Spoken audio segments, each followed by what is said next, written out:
Hello everyone, in this video we're going to be dealing with taking this Mooney here and getting it all started up, checking the engine out, and then preparing for takeoff. It's going to be a little on the longer side because there are a lot of different steps involved in getting this aircraft ready to fly, and some of them are a little atypical, but we'll take a look at them as they come on. If you happen to have a copy of the POH during this, it might be a good idea to take a look at that just to act as a reference. Let's go ahead and get started. So the first thing we're going to do is we're going to climb in here. Of course, we're going to pop over, climb up this wing, slam in the seat. Of course, dump your bag up in the back. For me, I have a little ADS-B, my little Stratix box. I'd be sticking right here on the wall, kind of a thing like that. Pulling out my tablet, all that typical kind of stuff. I'm not going to worry about it too much. So what we're going to do is we're going to climb in here. We're going to go foop. And of course, the whole plane's going to that's just what it's going to do. And we're going to come to the magnetic starter switch. We're going to make sure it is in the off position. We're going to make sure our gear switch is down. We don't want that surprise. Supposedly, the system won't allow it to retract on the ground, but you never know. Master switch. So what we're going to do is we turn the sucker on, and then what we're going to do is we're going to check the outside lights. Luckily for us, 1, 2, 3 switches is all we're going to need to worry about in that regard. And you can see the sucker is blinking. You can see we have the red light. You can see the big old blinding landing lights right there. Everything is lit up correctly. As soon as you're done with that, we're just going to come here and go switch that sucker back off. If you need to, you can leave the strobe light on too, depending, again, like I said, on kind of what's going on with this one. So now this is an interesting step, and it's a little different. So what we're going to do is we're going to float down here to the floor. Well, in the real plane, you're going to, with your neck, get all sorts of cracks in your back, but that's okay. We have this little fuel drain right here. This is pull open. So what we're going to do is we're going to select the left tank. We're going to grab this, and we're just going to count 5 as we make a really, really, really big mess and get a big, nasty fine from the Nantucket Airport Authority here. Okay, that looks pretty good. Switch that one to the right, and we're just going to go again, count to 5, and all we're doing is this is kind of the low point of the fuel system. We're making a big old mess, and I really hope none of that hits that hot exhaust and starts a fire. That could be pretty bad. All right, so we're good to go. So now we're just going to leave the fuel selector alone. So what we're going to do now is that we're going to commence the actual operation of taking a look at the aircraft itself. Because we're in a simulator here, obviously things are going to be a little bit different. And some of that I'm just kind of breeze by. Obviously, you want to kind of think about them as we go. So we're going to pop out on the wing here first. Make our way down the side. We're going to confirm that the baggage door is all set. We're going to go ahead and take a look at the static part. We're just going to kind of make our way down here. We're going to come down to the tail tie down. We're going to go ahead and unclick that sucker from the floor. We're going to also make sure that rope is way out of the way so we don't accidentally. That could be pretty bad. Take a look on this little fin back here. We've got a bunch of different things we're just going to take a look at, make sure everything's in good condition. Again, we're dealing with a pretty conventional elevator here. There's no fancy stabilator or anything like that. Obviously, this is do not push, so we shall not push. Again, I'm just kind of blitzing through this because a lot of this is just not going to translate well here. We're going to double check to make sure this sucker is all nice and tight back here. Come over here. We got a little side panel right here. We're going to make sure this is all set as well. Again, looks pretty good. I'm not going to worry about it too much. Again, come down the side, check underneath, make sure there's nothing that shouldn't be here. Looking good. Like I said, we definitely want to do a more detailed version of this, but I'm keeping this fairly simple because the simulator is just not going to translate it well. Taking a look at the landing gear, obviously you want to come in here and make sure nothing's decided to come in here and start living. We also want to keep a real close look at this one. This is what's going to absorb all the oopsie in our landings, so we want to make sure that thing's not compressed or anything like that. Coming down this side, again, we can take a look, and this is going to be the first interesting thing. Look at how tiny the aileron is. This is a little tiny aileron. It's also way out on the wing, meaning you need to really use your feet a little bit when you fly this thing. Coming around the outside, again, we'd be just checking to make sure everything's okay here. It looks pretty good. Make sure you take off the little remove before flight here on the pitot. We make our way down. Our fuel drains, or actually not our fuel drain, our ability to vent the fuel looks okay. Like I said, this is nothing we can see in a simulator. This is all simulated. Come underneath, go ahead and drain some fuel there. Make sure everything's looking pretty good. Coming up this way, of course, we want to be taking a look at the side. We just want to confirm that, there's nothing obstructing this. There's nothing bad. We're not missing any screws. Taking a look inside, obviously, we want to make sure there's nothing in here that's not supposed to be here. It looks pretty good, except there's a big puddle. Oh, there already is a big puddle here. That's funny. So we're going to make our way back around the aircraft itself. Like I said, check for screws. I'm doing the very abbreviated version here. Check your static ports. Pop around the front. We have ourselves the engine very tightly cowled here. I'm not going to worry about it too much. Come around this side, again, tightly cowled. We have this little, this is the little door I was telling you about, the anti-carb heat. That's the one. We also want to go ahead and confirm the landing gear is looking okay. This thing is obviously, we got to be real careful with that. Swinging back around the front, like I said, we're doing the super abbreviated version. Just check to make sure that's okay. Come up top, you can see we've already got the little hatch on here. We're going to check to make sure we have at least 6 quarts of fuel on here. We could put a little bit more in here if we needed, but like I said, I've just checked it. Everything's looking pretty good. Our propeller's clean. The spinner's clean. Everything's looking good. The windshields are clean. There's not a million bugs or anything along those lines on it. Nothing I need to worry about too much. Again, we're just taking a look at that real fast. So we go ahead and complete it. We're going to go check the front. We're going to drain fuel on this side. Again, if we have the auxiliary tank, tanks, you're going to have a separate hole over here that allows you to fill this thing up to ridiculous capacities. Everything looks fine. Like I said, we're keeping this very, very simple. Let's climb back into the airplane and now take a look at the before starting check.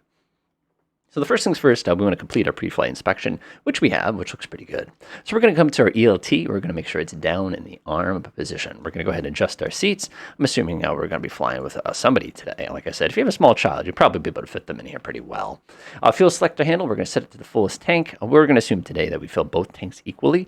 The other method I've always been taught is if you come over here and look here, you can see the minutes hand is kind of pointing to the left. So what I'm going to do is just select the left tank here. So it's going to be too bad.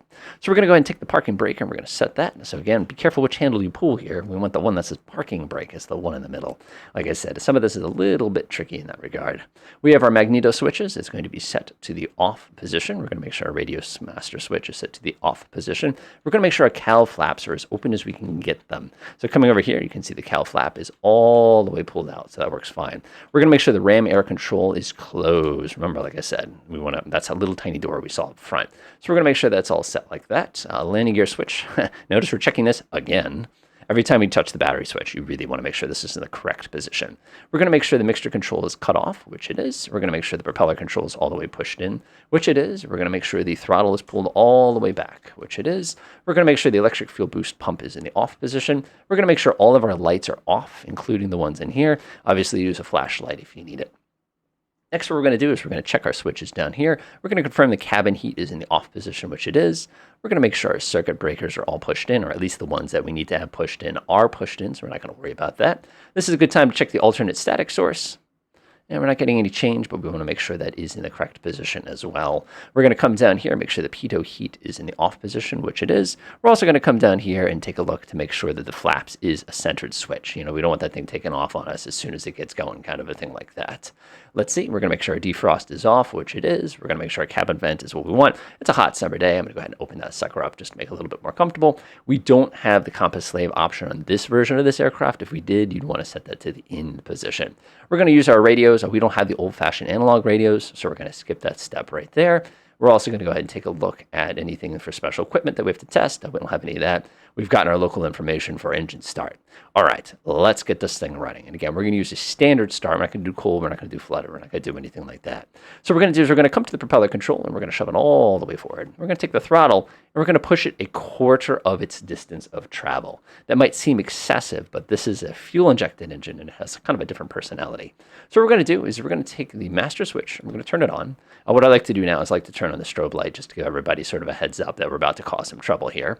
So what we're going to do is we're going to take the mixture control lever, we're going to push it all the way forward, and then we're going to turn the electric boost pump on, and we're going to wait for our fuel pressure to peak and then shut it off. And off. Now I think that seems a little strange, but we just primed the engine. So what we're going to do is now take the mixture control, and we're going to pull that all the way out, so I don't have to worry about that. We're going to make sure the propeller area is clear. Clear prop.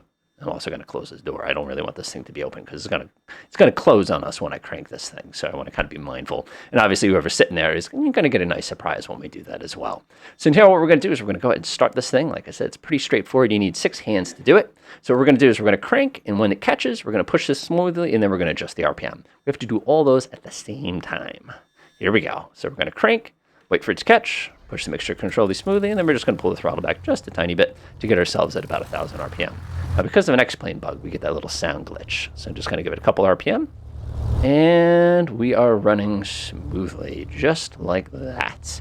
So the engine is now started. We're at the correct RPM. Now the mixture control is set. Everything's been set like that. We want to just check our gauges real fast to make sure everything makes sense. We have oil temperature. I expect that. We also have some oil pressure, which is good. Obviously, if you don't have oil pressure anytime soon, this could get messy. Another thing we want to do is make sure the ammeter is actually working properly. Easiest way to do that is you pop the landing light on. You see how it jumps for a second, then it comes back the other way. Then you can just shut it back off just to double check to see that that is working correctly. One of the things the book describes is if you get a little bit too low on the RPM, it tends to get a little grumpy on you. So it'll actually not work, and you start getting low voltage warnings and things along those lines. So everything is all set. The engine's running. It's now in the warm-up phase. Generally, one thing I would recommend doing here is going ahead and leaning your mixture a little bit here. Again, I kind of like a thumb size is roughly the amount. Again, you're trying to keep the temperatures in the engine somewhat warm. It is very tempting to slam the cowl flaps closed here, just to kind of accelerate the process. But on a nice hot summer day like that, I want to be a little bit mindful of, overheating things. And obviously, it's going to take a minute, of course, before we get everything up. So before taxi now, we're just going to flip on the radio master switch. Everything's going to wake up. We're also going to turn on the elevator trim. You want to make sure both of those on together, because you can use the regular trim if you want. I just find the electric trim is just so much more convenient, especially when you're in high forces. And this thing does require a little bit more force than you're probably used to. So we're going to go ahead and check all of our instruments, make sure everything's okay in that regard. I think we're a little high in the pressure here. Again, normally you check your ATIS and make sure all that other stuff is all set. I'm not going to go through that full process. Everybody's familiar with that at this point. We're going to double check to make sure this matches correctly with this. Good. Everything's good. You're going to have to set that one unless we have an electronic version, which is going to be different. We're also going to make sure all the radios are all set. I've got obviously Brainerd ground here. We have Brainerd tower and everybody's favorite ATIS code, and everything is ready to go. Again, all straightforward stuff, nothing too unusual. So now with the fuel selector, there's one little thing we want to do, and we want to actually switch to the right fuel tank, and we want to make sure that the aircraft does not just shut down on its own for any particular reason. So the ideal is you let this kind of just run for a moment. You let it run for a moment. I'm not seeing any fluctuations in RPM. The fuel pressure is staying consistent. I'm not worried about it. Pop it back over to the left setting, and again, my fuel pressure stayed consistent. I didn't have any hesitation of the engine. It looks like we're in pretty good shape. So now what we're going to do is we're going to go ahead and taxi the aircraft itself. It does not take much to taxi this aircraft. Obviously, in the real world, we'd want to make sure we're using the proper airport and all that. You want to get your airport diagrams, everything under the sun. So what we're going to do is we're going to go ahead and take off at 2-0 today. So we're going to come out here. Obviously, the jet center got flattened, and it got replaced by this brick building, but I'm not going to worry about that too much. What we're going to do is we're kind of whoop and just do one of these things and get ourselves over there on the runway. Nothing too excessive. So when we do this, all we're going to do is we're going to release the parking brake, and the aircraft is not going to move right away. That's an interesting thing. I think in the real world, the plane will start to kind of sneak forward a little bit. In this particular simulator, though, it does not. So we're going to give it just a tiny bit of kick, and it should just start rolling. And there we go. So as soon as we get this thing rolling, of course, we want to do a quick brake check. Hold the brakes. Yeah, we stop nicely. Always good to check both sides. And a couple of things we want to do during taxi. First of all, we want to double check to make sure the turn coordinator is working properly. So I'm going to come out. I'm going to kick my left foot. Yep, it's moving to the left. That's what we want. The directional gyro is indicating the rotation to the left, which is good. Go ahead and kick it to the right, and I just want to see that everything's working okay. Excellent. So we're good to go. Obviously, during our turns and everything like that, we want to make sure the artificial horizon isn't deciding to take a dump there and kind of pull off to the side. Now, we want to be taxiing to position with minimum power as quickly as possible. That is the most unhelpful statement I think I've ever seen, because, of course, what is taxi speed? What is it supposed to be? According to this one, you need to use no power, but you need to go fast. So I just find that kind of an interesting contradiction of the stuff we need to worry about here, but yeah, it is. So I'm going to go ahead and get this thing. It does not take much to get this thing rolling. And remember that 1500 RPM limitation here. So if when you kick that, if you're going to use a little bit of power to kind of get us rolling here, you got to be really mindful that you don't give it too much, because it is going to kind of run away on you really quickly. And because of the cowling on this thing, it gets warm fast. So we're definitely going to do that.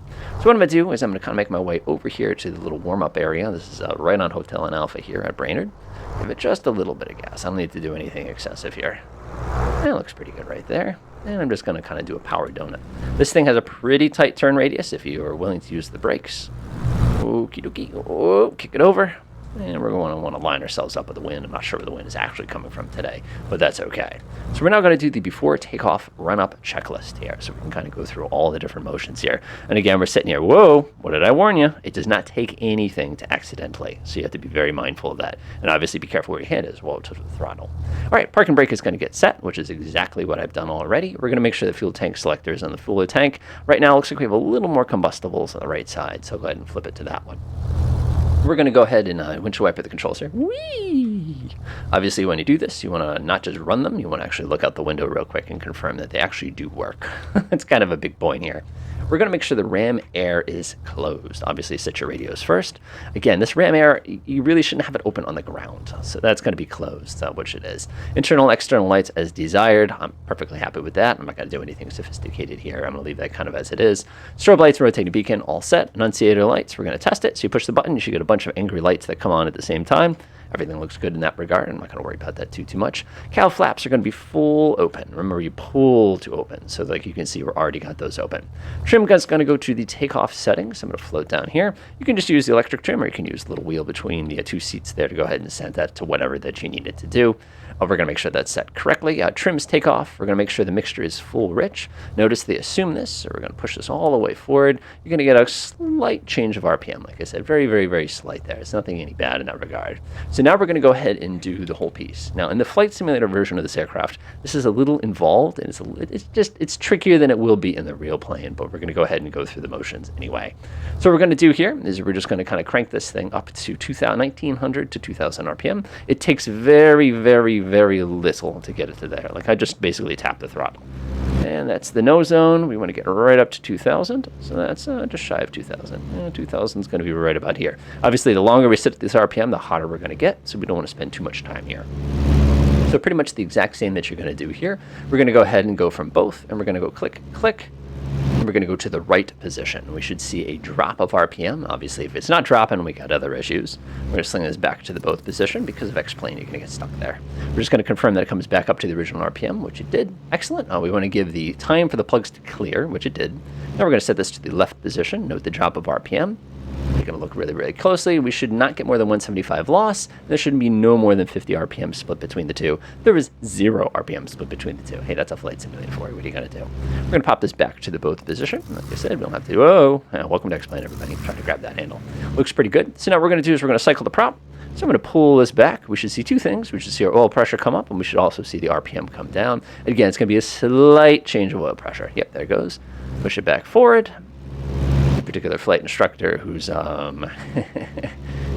name rhymes with the word this, who would say we should do this 3 times. I just find that interesting. It's just relaxing. It's like, oh, the engine gets so sad when you pull this back. Go ahead and I'll push that back forward. The RPM looks pretty good. We're going to pull this all the way back to idle. And ideally, the engine's going to keep running. Again, we're fuel injected. We're not going to have any issues with that kind of a thing like that. So it comes down to idle. Looks pretty good. Give it a tap to get it back up to 1000 RPM. We might need this a little bit later on, so we don't want to do anything crazy. Cabin doors, we're going to make sure that's locked. Obviously, it's got to be full forward. We've been playing with this window the whole time. We do that, and now we're going to go ahead, and our last little piece here is going to be to set our wing flaps to the takeoff position. So this is a press and hold. So I'm going to press and hold until I get to takeoff. You can take off with no flaps. It's very difficult to get the nose off the ground if you don't use full flaps, or don't use the 15 degrees of flaps on this one. Close our pilot window, which is good. We're going to make sure the emergency landing gear handle is in the correct position. Ignore the little window. And it looks like it's down, so that's good news as well. And of course, we're going to release our parking brake and go over to the actual place itself. Like I said, it does not take much to get this thing going, and it does not take much to accidentally smack into the critical RPM there. So what we're going to do now is we're going to go ahead and give this video a rest. Our next video is going to deal with takeoff. We're also going to deal with a little bit of cruising, and then the final videos are going to be dealing with our standard landing as well as some of the emergency procedures. Other than that, enjoy.